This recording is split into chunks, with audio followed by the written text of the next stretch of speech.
Please give it up for Helen Bauer!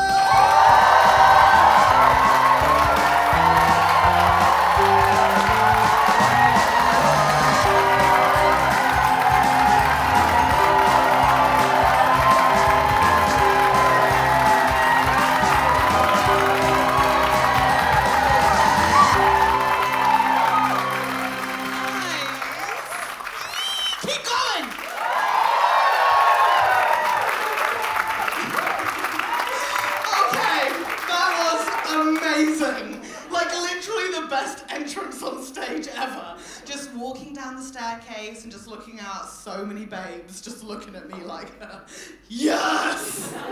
Makes me feel so warm on the inside, and it really helps the fact that this guy is just looking at me like, ugh, no. This? She is way too fuckable to be funny. You know, when you can just see in a guy's eyes, like, why would she have a personality with those tits? Thank you all so much for being here. Like, are you guys all fans of stand-up comedy? Woo! Yeah, me too. Like, I mean, well, it's okay. Like, there are better things. I just don't envy you, is what I'm saying. Sitting there for an hour, listening to my opinions. No, thank you. I think I just don't like stand-up that much, because there is a tendency for comedians during an hour's show to get very vulnerable. Reveal a very deep trauma about themselves, a secret. And I know I should admire it, but when I'm in the crowd watching them open up, I'm just like, you're a fucking moron. We can all see ya. I know it's not good because I'm in the audience and I don't know what to do with my hands. I'm like, I don't know what to touch. I just think I'm self-aware enough to know there are better things to watch than me. Like, there is nothing I can do tonight that would be as funny as, like, 3 estate agents letting loose a Mallorca, walking around a pool, and then falling in and shitting themselves. That is my sort of comedy, like, yes, please! I would just define my comedy maybe more like YouTube trash. For scum. Do we have any scum in? Great self-awareness, babe. Seriously, you should have cheered. I just love YouTube. I'm obsessed with YouTube fails. Does anyone watch it? Yeah, obviously. Love you. Mainly because I've just found the wedding playlist.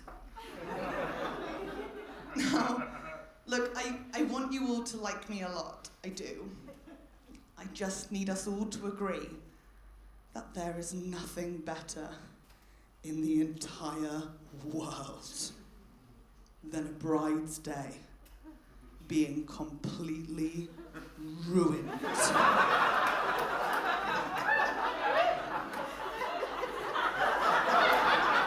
And the light falling out of her eyes. Come on, it's amazing! Okay, I found this one video. It is life-changing. It's a bride on her big day. I'm assuming her name's like Lauren or something. She's basic as fuck! You look so awkward. Your name's not Lauren, is it? Oh, thank God. What's your name? Cara. Cara? Okay, well, same thing. What the fuck? You were like Lauren, gross. Cara, creative parents. No, just that sounds so bitchy. Oh my God, I'm obviously saying basic with love. I'm also basic. Look at my hoops. It's just... Personally, I define myself as basic plus because I'm self-aware with it. Does that make sense? Like, I've got scented candles. Of course I do. I'm not a freak. It's just... I don't switch them out seasonally. Like, I'm not throwing away pumpkin spice on November 1st. Because I believe in me. I'm a bit of fun. Cara.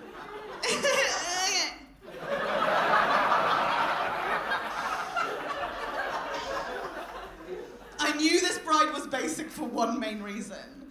Because she was walking down the aisle to Beauty and the Beast. Which is right, like we get it, right? You're the beauty, they're the beast, he's gonna rescue you. Work on yourself!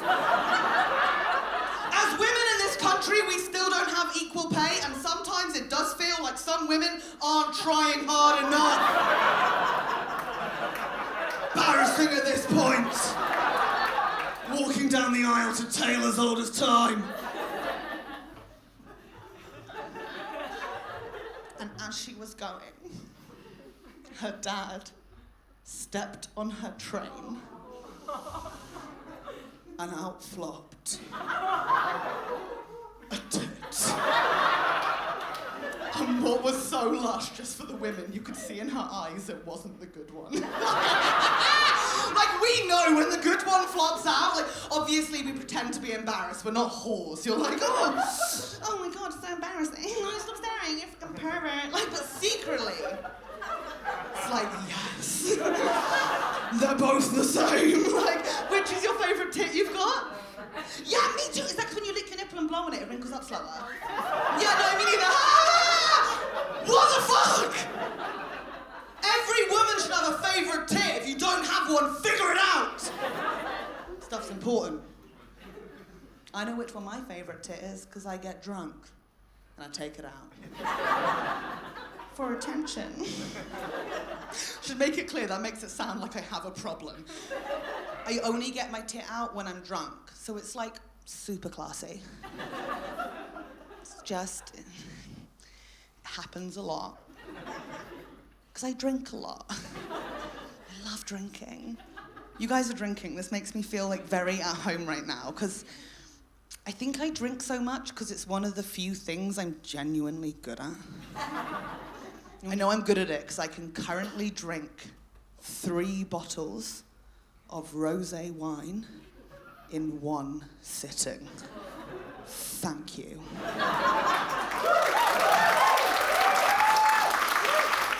I feel like most of us are impressed by that, apart from this man just drinking a beer, looking at me like, 3 bottles? She can't do it. She's too thin. Correct! Yeah, I'm a lucky woman and sometimes I forget to eat. Am I right, Cara? Salad. No!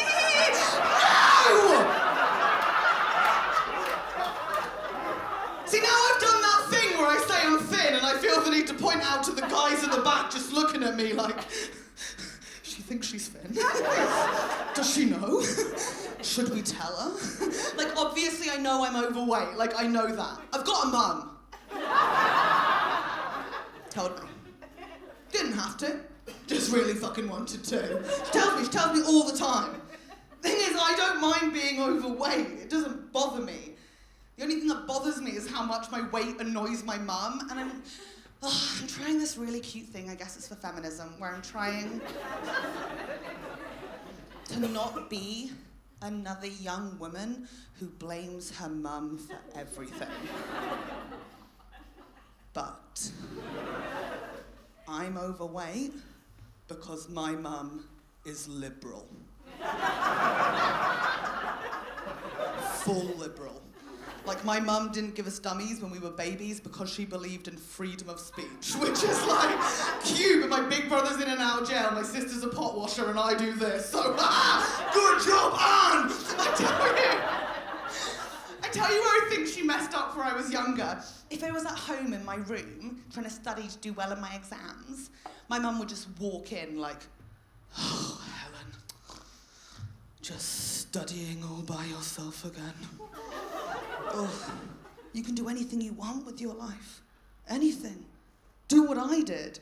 It's like, what, study dance in Lancaster and marry Dad? No. Dad's gross.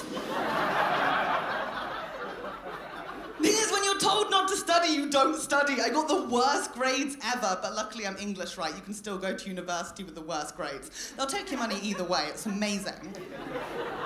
I got offered a place at a really bad uni, but at the same time, I got offered a job in a cafe making cheese toasties. And I'm not a moron. Like, degree or cheese. Degree or cheese. Ooh. Cheese! It was a cheese toasty cafe. I was 18. I lost my mind!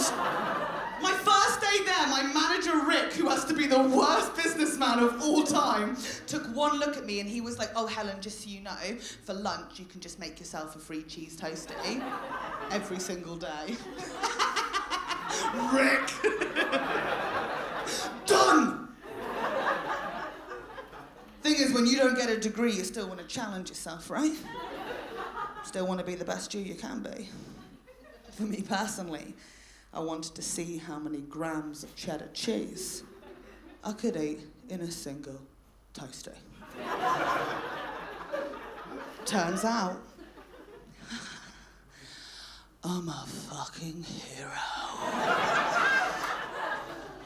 Not grams. No.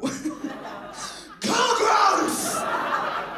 Rick just came in every day like, oh my God, where's all the cheese gone? We had so much cheese here, and we've had like no customers. Like, Helen, where is the cheese?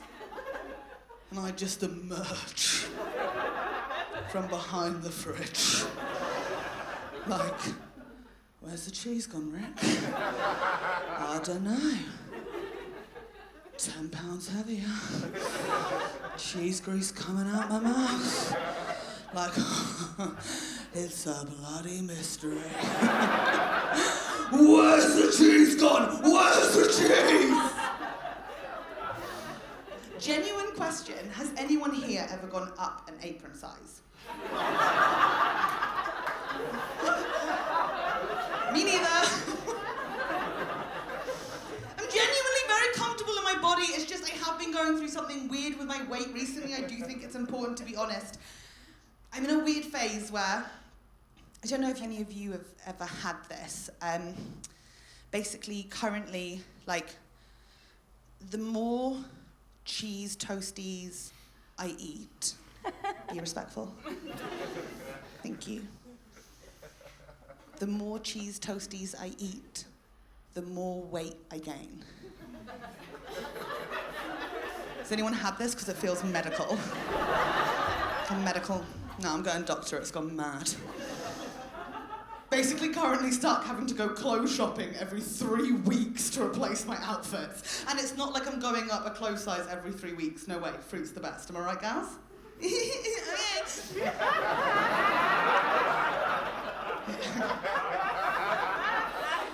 What's happening is every 3 weeks of me walking around with a new pair of jeans on is these holes just appear here, in between my thighs, where the material's just gone. Fuck it, Helen! I'm not doing it anymore! I'm out! Like, give me a cheer if you suffer this injustice. Wait, thank you for your honesty. My mum thinks it's just a me thing, which is mad. Like, I get that they're my genes and it's my problem, but it's like, it's also the children. They need to sew better.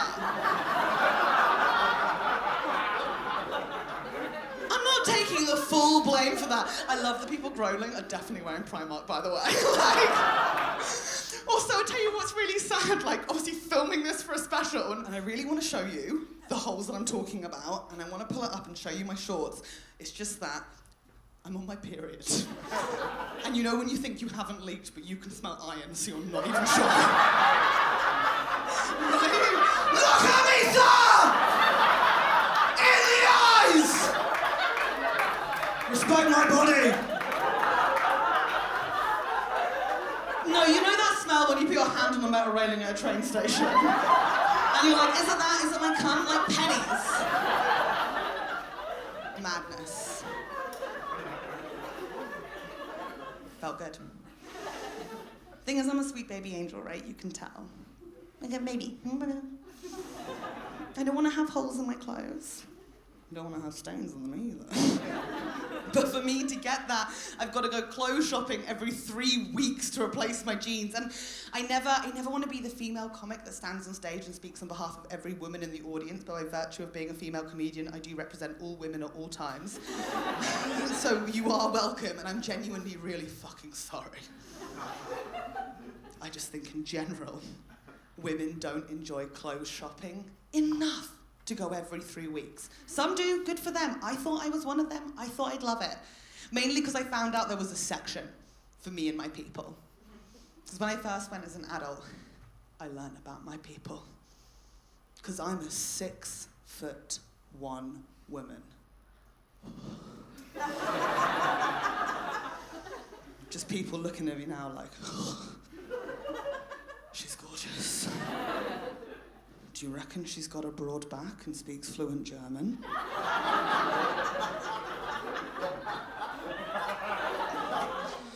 Jawohl. It's fucking beautiful, right? 6'1", that means I'm a supermodel.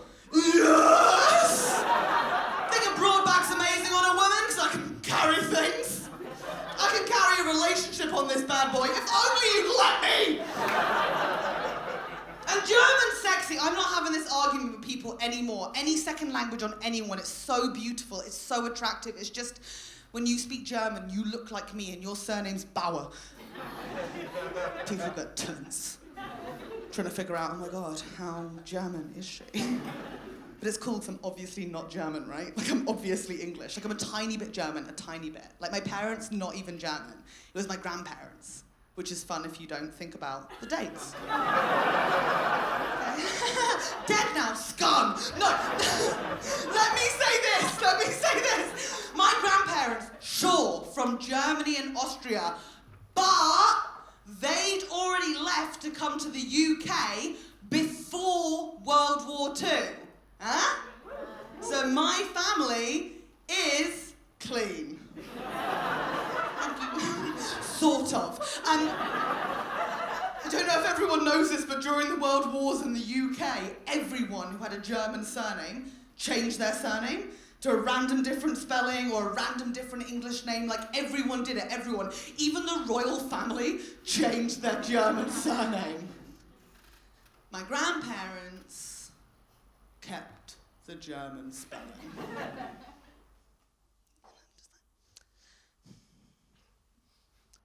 Just in case.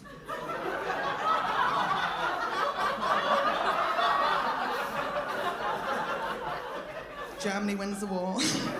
They arrive in Britain and they could be like, English, Bauer, wir haben auf dich gewartet, toll! You've got to be prepared!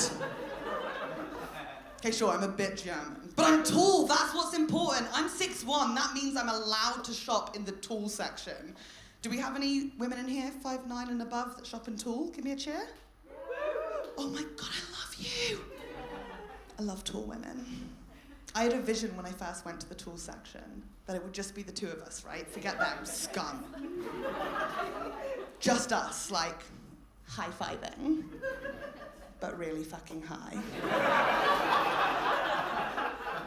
You touch the ceiling, I touch it, 'cause we can. I don't know, you drop something on the floor, but your petite friend's not there to pick it up for you, and we're just like,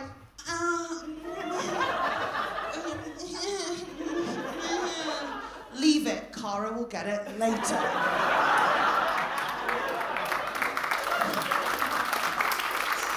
That was my vision for the tall section. It was my dream. But you can agree with me that it's not like that? No, because we don't get a security guard, ensuring no petite women come into our zone.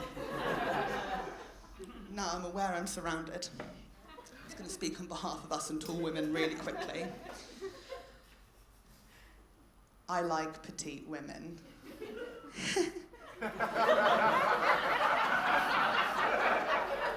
I do.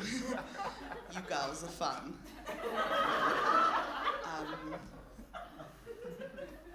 Prosecco. But if I see one more petite woman coming into our zone, picking up my top and going, what a fun dress, I will lose my mind. That is bullshit, right? I have never in my life gone into your zone, picked up your belt and gone, what a fun bracelet. No! Got to learn to stick to our zones. And I'm aware I should not shout about sticking to your zones after talking about my German heritage. It's very disappointing for me. I genuinely believed when I was younger I'd be amazing at clothes shopping. Move out of my small town in Fleet, Hampshire, move up to London and be fashion itself. I think it's because I was raised in an era where every TV show was based off taking a woman shopping and forcing her to have a makeover she didn't want. I just think I knew more than I did. Do we remember this amazing era? It was the era when any woman, no matter how broken she was, could have everything fixed by one trip to River Island with Gok Wan. She'd arrive on screen and be like, so my partner left me and my house is on fire and I don't have a job and turns out I don't have a vagina anymore, so it's fucking mad. And they'd be like, oh, yellow chunky waist belt? And she'd be like, yes! Such a good time. It was the same era in Britain where every woman believed, and I say believed with no sense of irony, that if we ate 2 bowls of Special K twice a day for 2 weeks, we'd lose a jean size. Okay, that is actually the reason we don't have equal pay. It's because we don't deserve it. We're such dumb bitches. It's embarrassing at this point. I love makeover TV shows. I genuinely love them. Like, I miss them being on TV. We've only got a couple left. You know, my friend, she thinks the reason we don't have makeover TV shows anymore is because we don't need them. Because everyone is perfect just the way they are. That's like isn't that so nice? Like, I'm just dying saying it. Like, it's so cute. It's so cute. Like, you are perfect just the way you are. I love it. It's not true. I mean, I have a mirror. I can see myself. I have eyes. I can see all of you. We all need a makeover. And I'm not just saying that physically, of course not. I'm talking mentally. Of course you should always want to be a better version of yourself, a kinder person, a more generous person. You should always want that. It's just, I take it a little bit further. Sometimes try and become a different version of myself, a whole new person. I'd say I've been doing this since I was 14. Once a year since I was 14, I've wanted to be a new person so badly that I've just freaked out in the middle of the night and panicked and cut myself a fringe. I'm so aware I should say fringe. So much faster there. It's just like, and I love the tension. Also, come on, I'm 30, I have cut myself, but only for attention, so it's genuinely super chill. Do we know the fringe I'm talking about? This is a very specific fringe. I am not talking about a fringe that you go to a salon and pay to get done. I am talking about the fringe that you cut for yourself at 2 a.m, listening to the entirety of the Les Mis soundtrack. You want to be a new person, but you don't want to put the effort in? Ha-ha! Fringe it is! I love this fringe. I still do it yearly, because I'm a moron. And I forget that I have naturally very curly hair. So I cut it in the middle of the night, like Miz is playing, my hair's wet, it's amazing. Just looking at myself like, Helen, you've done it. But inevitably, Les Mis ends. And my hair dries. And it bounces up into the maddest row of ringlets you have ever seen on a woman in your life. Which was fine, right? Back in the day, I clip it back, I'm Lizzie McGuire, I'm crushing the game. It's different now. Times have changed. There's rules to fringes. Like, the higher your fringe, the worse your mental health. It is such a clear sign things aren't going right. You have got to be so careful. I'm only doing it once a year because I have this vision in my head, this dream of like me with my new fringe, looking amazing, walking down the street, running into my ex-boyfriend, and him being like, oh, who's the angel with the fringe? And I'm just like, ha! It's me! It's Helen! Love me! How amazing! I should make it clear that is literally never gonna happen. Like, ever. This is always a bit tricky to say, but when I say ex, I am referring to a guy that I refer to as an ex. But he does not refer to me as an ex. He refers to me as someone who just hung around him a lot for a long time. But I'm like, well, I was in love and I got my heart broken, so I'm counting it as a relationship. Thank you. We've all had that relationship, right? When you were like, we're in love, you just missed it. It's a tricky relationship to do. I was in one of these relationships for so long and I was just walking around to my friends like, you can't meet him, but it's super serious, it's a relationship. Some of you might call that lying. Yeah, lying. I'm a liar, okay, I'm a liar. But I'm damn good at it. I'm a good liar. And do you know why I'm a good liar? Because I learned from the best. Because my mum, such a good liar. My mum's incredible at lying, incredible. I do want to go into my mum. I just want to check and see if anyone's got a similar mum to me in. I've got a very classic British mum where if I have a headache, she'll have a brain tumour. Always going to be one step ahead with her dramas. My mum's amazing. She only lies to protect herself, which I think is important. She just takes it that one step further. In 1997, my mum did the best lie. Now, do you guys remember 97? It was like the best year ever. Like, Diana died, Titanic came out, it was incredible. Also, do you know that some people think those two events aren't related? Not! In 97, my mum found herself in that classic situation where all of her friends got together to go and see the film Titanic, and they didn't invite her. Which sucks, right? Like, it's awful, that feeling of being left out the group, but it happens to all of us, and then usually you move on. But what was awful was the following Monday, my mum was with all of them at the school gate, and they were all talking about the film and how amazing it was, how much fun they had. And then one of them, Rosemary, don't even get me started.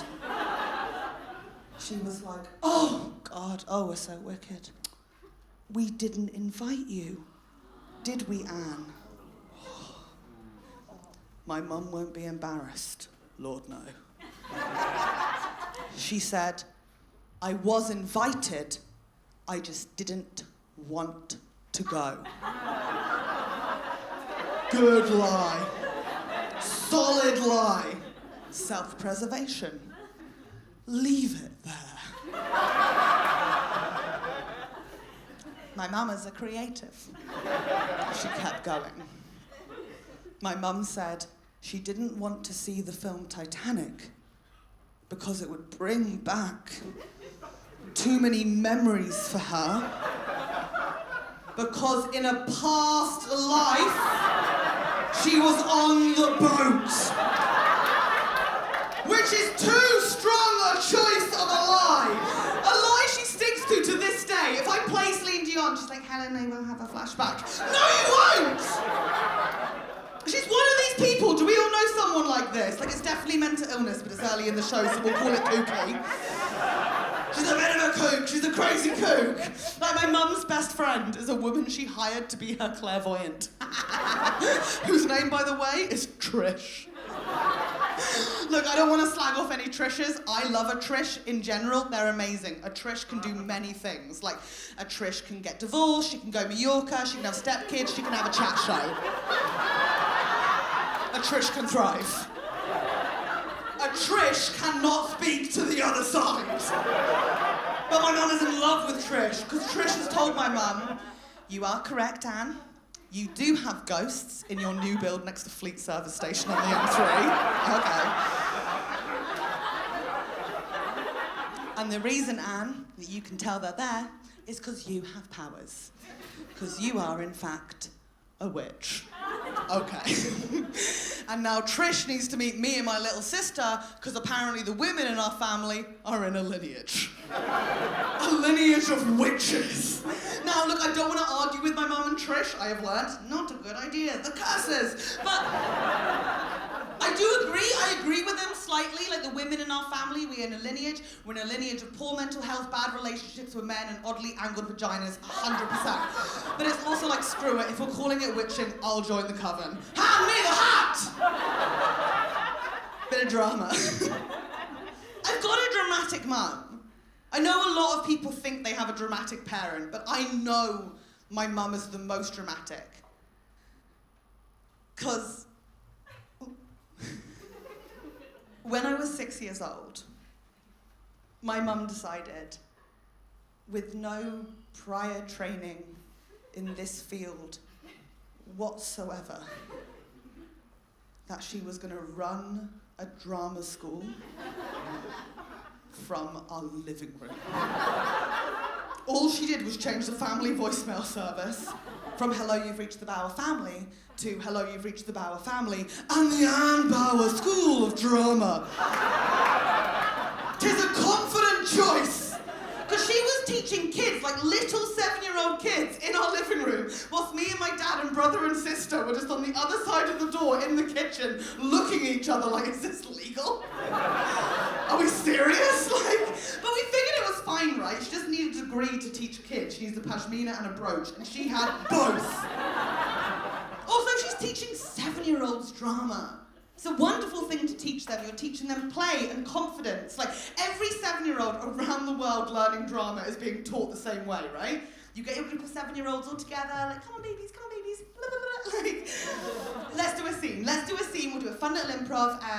Let's say it's your birthday, happy birthday, and everyone else, you're at the zoo, and you pick a different animal, and just lose your mind, just have fun, play with it, and you walk around and look at all of them. What a fun scene. Should we do it? Let's do it. That is how you teach drama to kids. My mum was teaching it more as a sort of therapy for herself. Because she'd get her 7-year-old, just one at a time, and be like, okay, sweetheart, come on, Layla. Let's do a scene.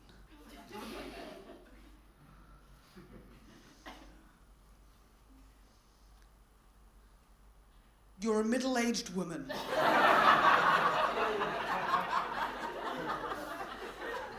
Somewhere in northeast Hampshire, let's say Fleet. Your family does not understand you. Your husband is emotionally unavailable!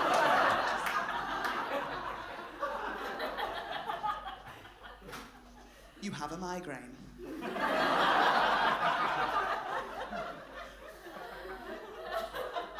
Play out the scene. How, right? How would a 7-year-old play out that scene? The answer is I did, and I did it very well. I was in the drama school! Obviously I was in the drama school! Not my brother and sister, just me, 3 nights a week in my living room. My mum taught me everything, like, the first boy I ever fancied was in the Anne Bauer School of Drama. My mum found out I fancied him, and she was like, oh my God, amazing, let's do a couple sex scene, Helen. And I was like, oh my God, okay, why not? Let's give it a go. And then she played the woman, and I watched to learn. If we had an argument at home, she would make me improv it in class the next day for everyone else. I played ungrateful, secret-eating daughter so many times. I believe it's called method acting. Yeah, I was method!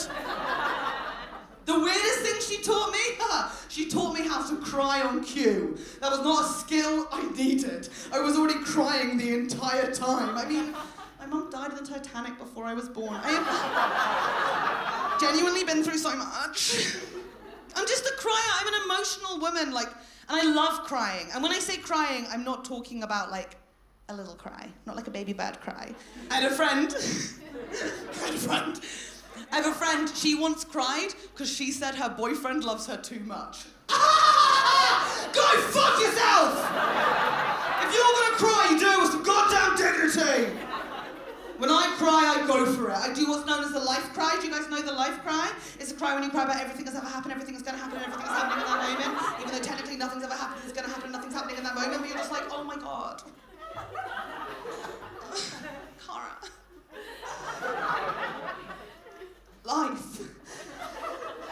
you call your best friend? Can we talk? She says yes, but you can't face it, so you hang up for the attention. Okay, some of you might know it as depression, like chronic depression. Interesting, okay. For anyone not getting this cry, I can best describe it as the cry where you really get the lyrics. To Jeff Buckley's Hallelujah. Even though it reflects our lives in no way. But you're just like, oh my fucking God. Shit. She tied him to the kitchen chair. She broke his throne. And she cut his hair. Oh my God. Did she give him a fringe?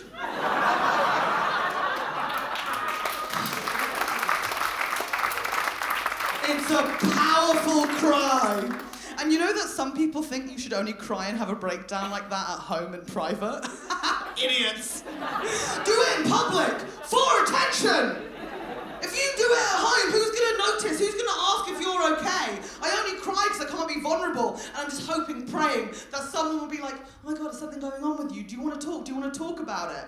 Thing is, they never do, because I can only do it when I'm 3 bottles of wine drunk. And by that point, I'm having a breakdown, and instead of my friends coming up to me and saying, Helen, do you want to talk about something? They just come over and go, seriously, put your tit away and go home. Embarrassing everyone else. Leave. Get on.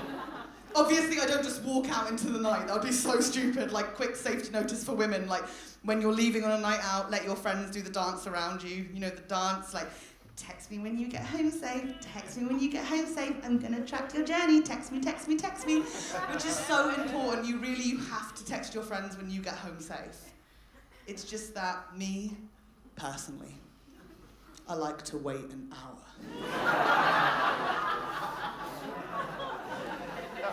To see who really cares.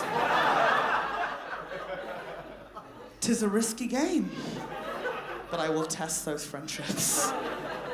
It takes me a while to get home. I know as a woman in this day and age, I shouldn't enjoy this so much, but genuinely, I love walking home drunk by myself. I love it. You know when it's raining outside and there's wind in the trees? You're stumbling along, headphones in, full volume.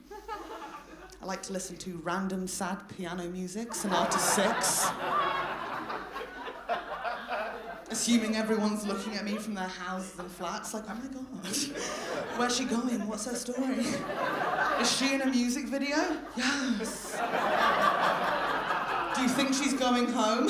Doubt it. I'm drunk. I'm emotional. I'm gonna eat! Just to quickly check, has everyone here had the privilege of eating a kebab whilst completely shit-faced? It's insane, isn't it? Like, it's biblical.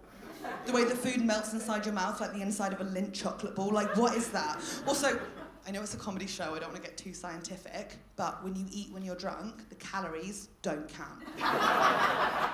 It's like eating on a train, it's not technically a meal. Smart. Thing is, I've got this cute thing I do, it's so adorable. When I'm drunk and emotional, I can now eat 2 kebabs in the space of time it takes the average human to eat half a kebab. What? Where do you put it? It's just a metabolism thing. Like, look at my wrist. Thing is, I found out in a horrible way. How bullshit is this? If you go into a kebab shop by yourself late at night, crying with a tit hanging out, and order 2 kebabs, they're like, 2 kebabs, where's your friends? What the fuck? I want food, not shame! Luckily, I've got smart about it. I'll tell you what I do, very simple. What you want to do, go to one kebab shop. Order 1 kebab. And then you eat it. On the way to the second kebab shop. It's late at night. There's people in the second kebab shop. You don't want to get caught out. That'll be embarrassing. Wipe yourself down for crumbs. I like to use my training at the Helen Bauer School of Drama to take on the role of woman who has never heard of a kebab before in her life. And you go in the second shop like...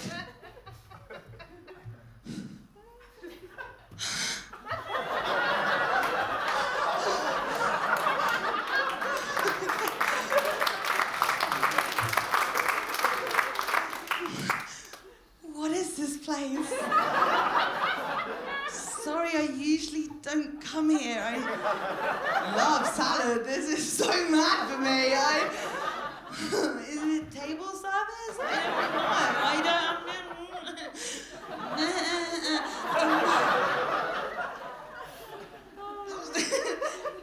Who is Donna?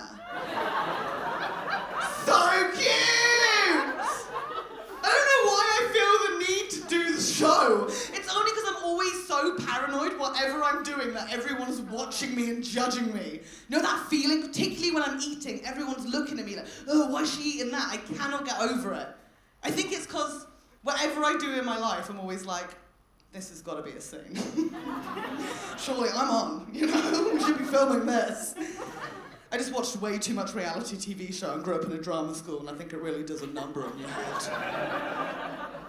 Have you guys seen the film The Truman Show?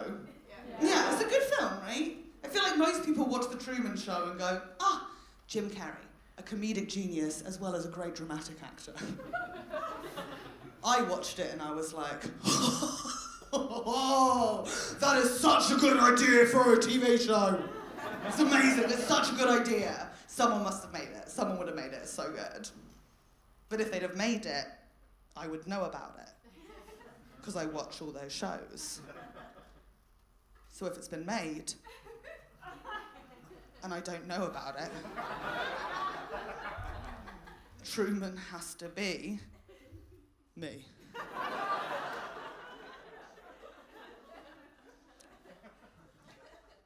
And what is so frightening about saying that, and most of you going, really quiet, is it just makes me so much more paranoid that you're all actors and you think the scene's gone wrong. Like I figured it out live on stage in front of you, what are you gonna do? Like I just, think about it, how would I know? How would I know? My first day in life would be my first day on set. My entire life, everyone would be acting around me. And like any baby in any long-running TV show, like EastEnders or Coronation Street, that baby is cast because they are cute. It's around 6 years old, the director looks at that kid and goes, cute kid, can't act. Better replace him. Can't replace me. I'm being Truman'd. Or Bauered. Need to get me some acting lessons. Easiest way to do that, start the Helen Bauer School of Drama in my house. This is the brain I live with! And most people think it would be a nightmare being filmed 24/7. A nightmare? Come on, I would love it. I wouldn't know the cameras were there, they'd capture my full range. They'd finally be able to capture a side of me that I could never show people. Like, I don't know, my vulnerable side. Like, I can't even say it. That is how afraid I am of being vulnerable. I just think I need to be tricked into being vulnerable. I need to be tricked into it. My whole life I've just wanted one of those moments where people look at me and they go, oh my God, what's going on with her? Do you think she's okay? Because no one ever asks randomly, and I'm always doing a show, so no one ever thinks that I'm not okay. No one asks when you're a child because they can't figure it out, but no one asks when you're an adult because they assume you can tell them, because they assume that you are able to communicate. I can't. I just have to hope people figure it out.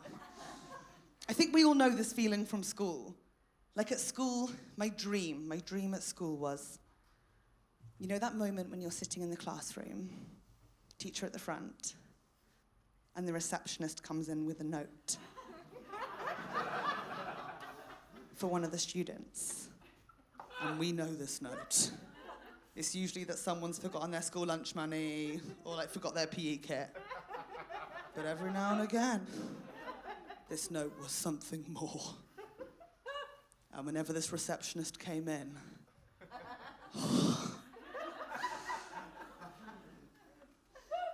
I was just like, oh, is it death?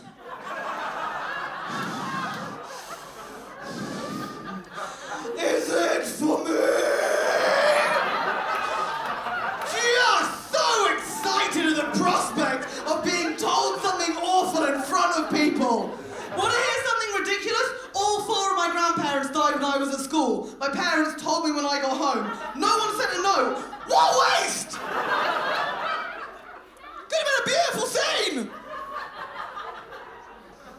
I mean, how much drama did I want in my life? Like, seriously. I was raised inside of a drama school. I did drama GCSE. I was surrounded by drama, and it was never enough. Of course it was never enough. I mean, look at me.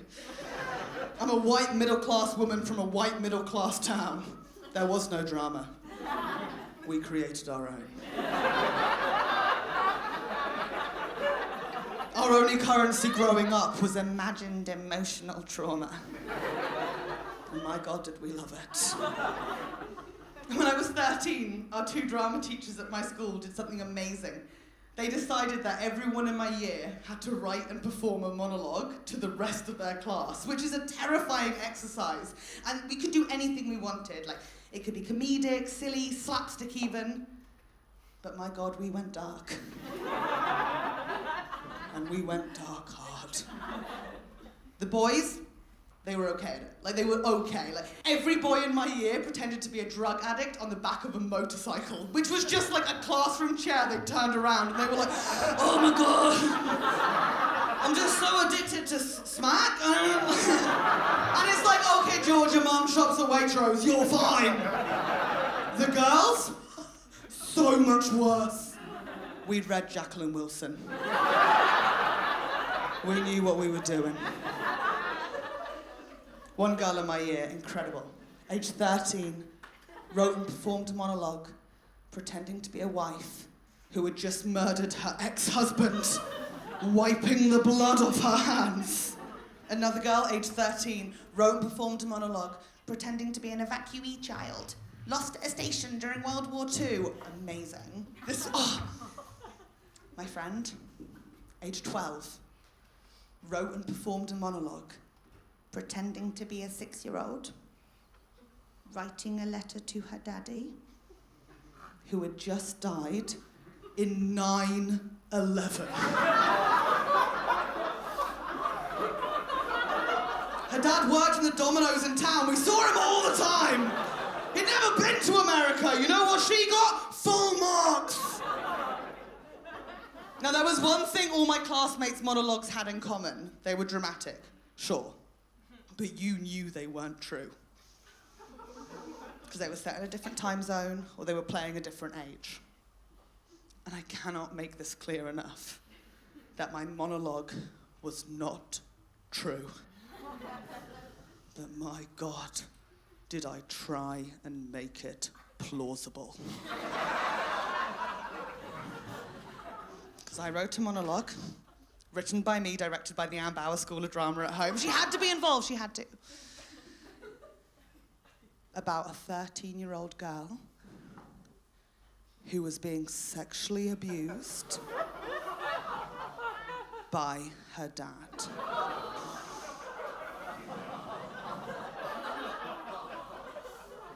I wore my own pajamas that I ripped myself at the crotch for extra marks.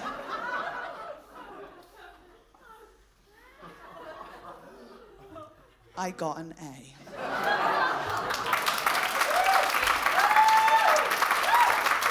you. And I cannot make this clear enough, because this is truly the message of the show. My dad has never hugged me, let alone fucked me.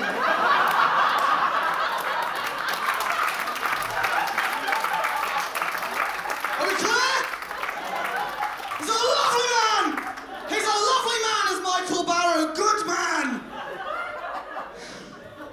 I hate that in my show all I do is whinge about my mum. I feel like society at large, like blame the mother, nothing on the dad. But seriously, my dad, genuinely, so inconsequential. I just have one of those dads. I don't even call my dad Dad. No sad reason there. It's just if I'm on a street, like calling out, Dad, Dad, Dad, Dad. Every dad ever will turn around. Random people will turn around. Children, dogs. I get nothing until I'm like, Michael Bauer, and he's like, oh, hi Helen, do you want to go Bella Italia? Or... It's his entire vibe. He's had 3 jobs in his entire life, 3. First, he was a dustbin man, loved it, why wouldn't he? He thrived. Second, lawnmower at Chesterton World of Adventures. In his words, it was more of a zoo then. I don't know why that's important. But out of everything in the show, that's one thing he wants to be clear.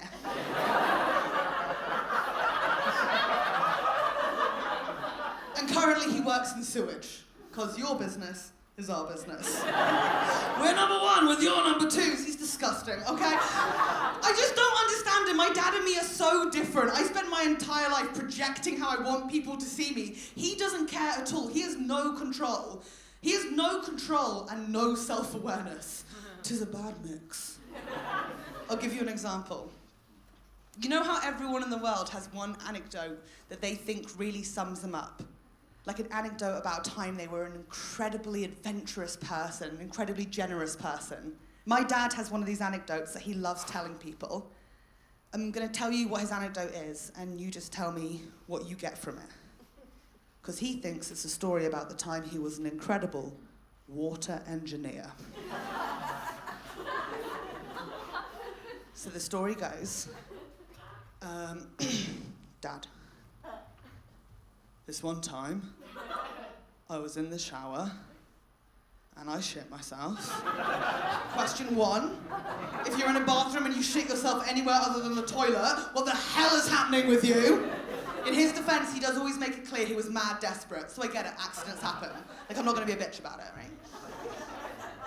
So he's in the shower and he shits himself. And he looks down on the shit. You gotta look, right? Looks down and goes, oh.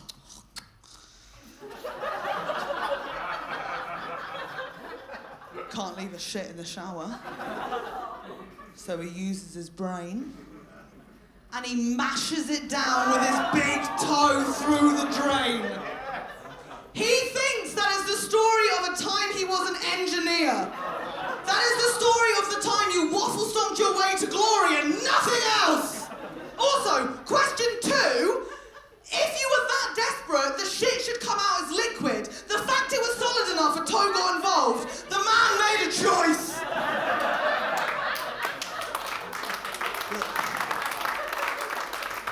If I had done that, I would take it to my grave. No one would ever hear that story. But he's telling everyone, could you imagine being that vulnerable with people? To openly tell them that in conversation?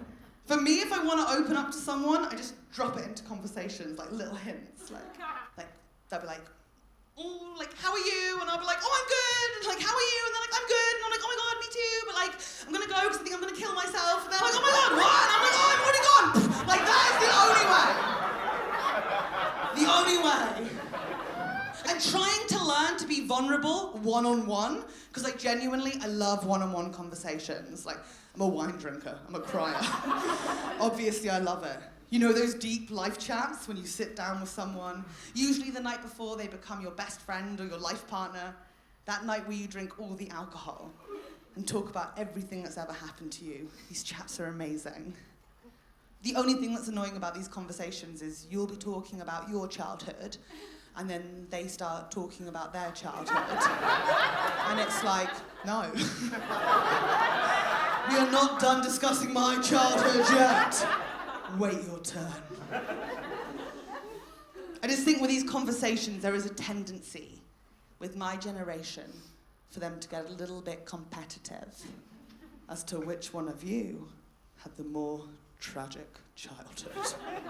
Even though we know you can't compare tragedies, and we mustn't, my God, my generation, we will try. I know this happens because I was talking to this really nice girl at a house party, like basic like you, but so fun, right? And she said when she was younger, her mum was distant. And it's like, oh. The old out tragedy and game. Game on. I said, when I was younger, my mum was super distant. She said, oh really? Because my mum was super really distant, and I like winning. So I said, well, my mum's dead! I am aware we have established my mother is not dead, she is living. I didn't call her up immediately. I was like, guess what she did? I told someone you were dead. And she was like, Helen, how fun. Obviously she loved it, she's my mother. She's like, oh my God, how did I die? Car, cancer, boat, again? She was proud of me.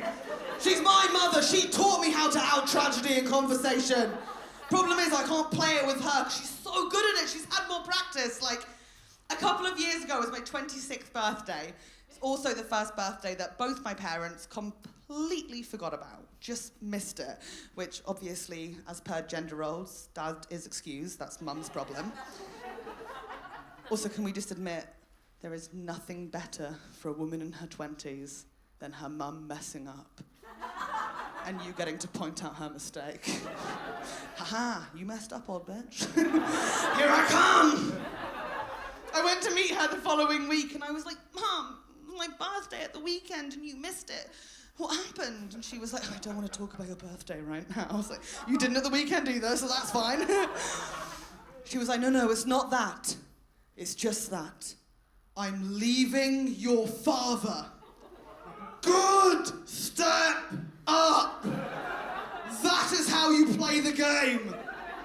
Also, my mum read a book on how to announce divorce to your children, but aimed at 6-year-olds. Because she was like, Helen, it doesn't mean that Dad and I love you any less. It's like, yes, it fucking does. You both forgot my birthday. It's terrible parenting. And then she was annoyed at me. She was annoyed at me because she wanted a proper reaction. Because technically, we had done the scene before.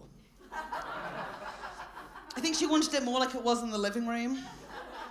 Where she'd be like, Helen, I'm leaving your father, and I'd be a Victorian street child. Like, Mater, what we do for Michaelmas? Like, something like that. She really wanted me to drop my guard and for us to have a proper conversation, but I couldn't do it. Of course I couldn't do it. My mum told me she was leaving my dad. I was just so distracted thinking, oh my God, like, the actor who plays Michael has been fired. The producers warned him, they did. They said, do not tell that shit story one more time, Michael, but he couldn't stop himself. I couldn't handle it. I could not handle that moment. Of course I couldn't. Supposed to have a moment with my mum and open up and talk sensibly, but I couldn't do it because I'm so trapped in my own head. I'm always doing the Helen show. I'm always on. Like, whenever I meet someone, it's like, hi, I'm Helen. I'm 6'1". I've got a broad back and I speak fluent German. Like, it's too much. It'd be amazing to get out of my head just for a moment. And I know I'm not the only person who's like this, who's always on for people, trying to project something. I know this because I cannot go for a night out without meeting a woman who goes, oh my God, you are such a card. You are just like my friend Sarah. You've got to meet her. Number one, I don't want to meet myself. Could you imagine how insane that would be? 2 of us in one place. Also, I don't want to meet myself. She'd do all the same conversational tricks I do. We'd see right through each other. Thing is, I'm an arrogant little cunt. I go and meet Sarah just in case. She might be amazing. So I go outside to meet Sarah, and there's just this amazing row of women. I'm so flattered, just so beautiful, so smart, so poised. And it's like, yes, which one of you angels is Sarah? And they just part in the middle to a woman lying in the street. Fringe up here. 3 empty wine bottles around her. 2 kebabs in hand. Tit hanging out, not great. Just looking up at me like, oh my God. It's like looking in a mirror. Are you kidding me? All of our friends like, oh my God, it's you, it's literally you. You're like twins. She's so funny, isn't she so funny? And it's like, do you think she's funny? She's having a breakdown. Someone talk to her, someone help her. All of them are just looking at me confused. So I have to step up. I have to talk to her the way way that I wish people would talk to me sometimes. Just take me seriously. I have to grab her, pick her up, and say, Sarah, talk to me. Sarah.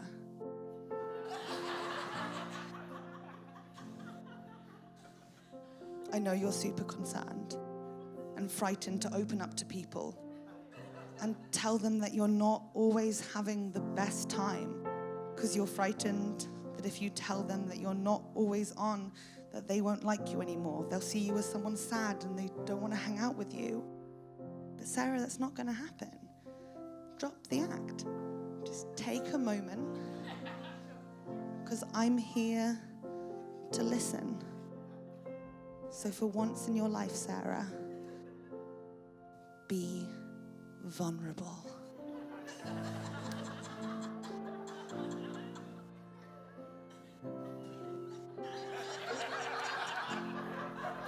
But I will go first. I have been through so much more.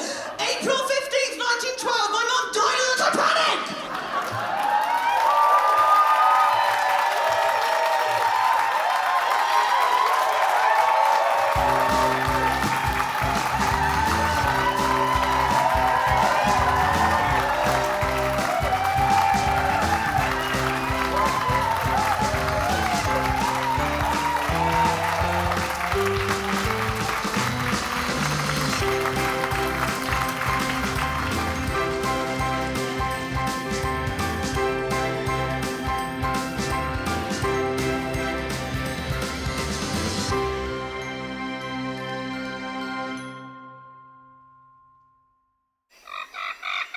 Thank you very much.